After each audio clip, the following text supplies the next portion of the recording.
The reason why opioid deaths are still on the rise is because of fentanyl, a powerful opioid more potent and cheaper than heroin. There's been a dramatic 70% spike in deaths related to fentanyl since 2016. And with drug cartels in the picture, fentanyl isn't only dangerous to addicts, but the men and women who try to save them. Here's more now with Matthew Torres. 21, I'm going to respond on that, Trinity. Can you give me the numerical? It's 9:30 on a Wednesday night. An overdose call came out at a group home in Murfreesboro.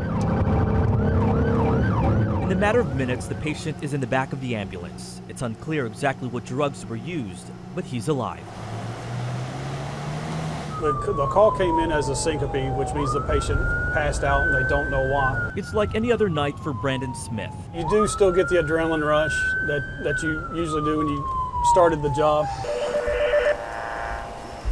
Paramedic 6, Stewart Valley Drive. Rushing to scenes no matter how little or big the situation is. So we won't know much more until we get there and we're actually able to talk to the family and see what's going on. Hearing the details of this call could mean an overdose and could be another death. So I'm thinking about what my treatment modality is going to be for the patient to try to figure out why that individual passed out. It turned out to be cardiac issues unrelated to drugs.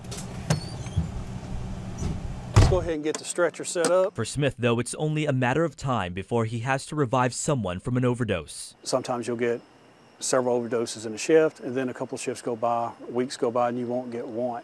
But they do come in waves. For about a year, the Rutherford County EMS has been using what's called power units.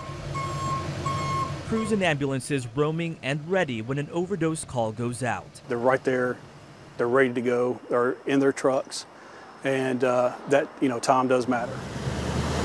How bad the problem can be determined by how many times Narcan. This is Narcan, and this is the atomizer. The brand name of naloxone is used. Narcan is an opioid antagonist. We use it to reverse the effects of opioids. The Narcan, it won't bring someone back from the dead. Rutherford County crews administered Narcan 123 times in 2013. Fast forward to last year, it spiked to 415.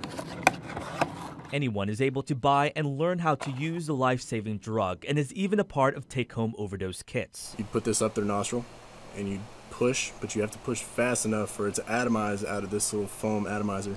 But as the need for Narcan grows, so does the price. In 7 years, the cost nearly tripled. It's the price to pay as stronger and counterfeit drugs hit the streets. Then screw this together here. Nowadays, one dose isn't enough to keep someone from dying. There have been incidents where just a grain of salt or a grain of sugar, that much fentanyl, has caused emergency personnel, either be it law enforcement or medical, to go horizontal. Fentanyl is what's driving the opioid crisis rampant.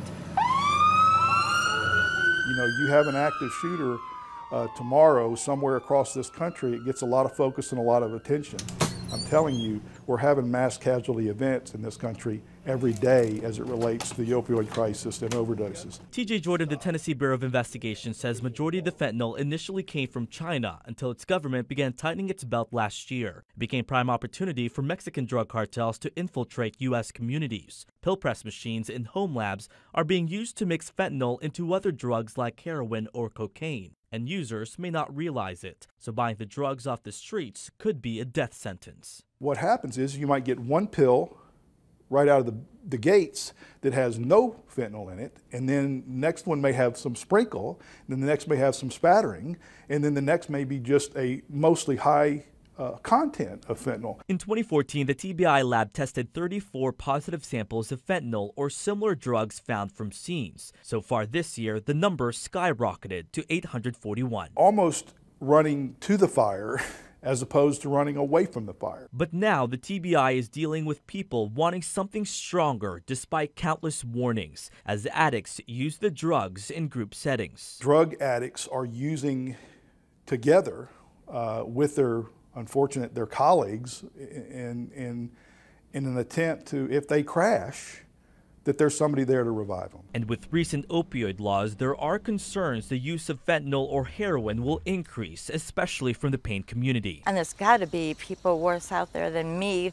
It's still kind of new. Pain patients like Chantal Burke, who rely and function on opioids, say recent regulations may force others to seek drugs on the streets that are easier and cheaper to get. The Tennessee Pain Society says doctors have opted out of treating patients or prescribing opioids in general because of stricter rules, also out of fear of legal consequences. As a result, existing pain clinics have been swarmed. Some of the practices, I understand, are actually no longer accepting any more patients. They've just been saturated. In 2015, there were more than 350 pain management providers in Tennessee. The number has now dwindled to less than half. It does leave people in the dark with the clinics closing. It's a very sad thing. Very dangerous thing to happen. Over the summer, Comprehensive Pain Specialists abruptly closed its clinics in the state, leaving thousands of chronic pain patients fearful and scrambling to find another provider who'd accept their insurance. Right now, I guess I better start weaning myself off of my opioids and hope there's no seizures. I've tried calling places. One place had 3 months booked and they had a few hundred people waiting to get in. Patients say access to opioids is vital, but find themselves caught in the middle of a never-ending battle. Because there will be people who consider killing themselves because the pain gets so bad.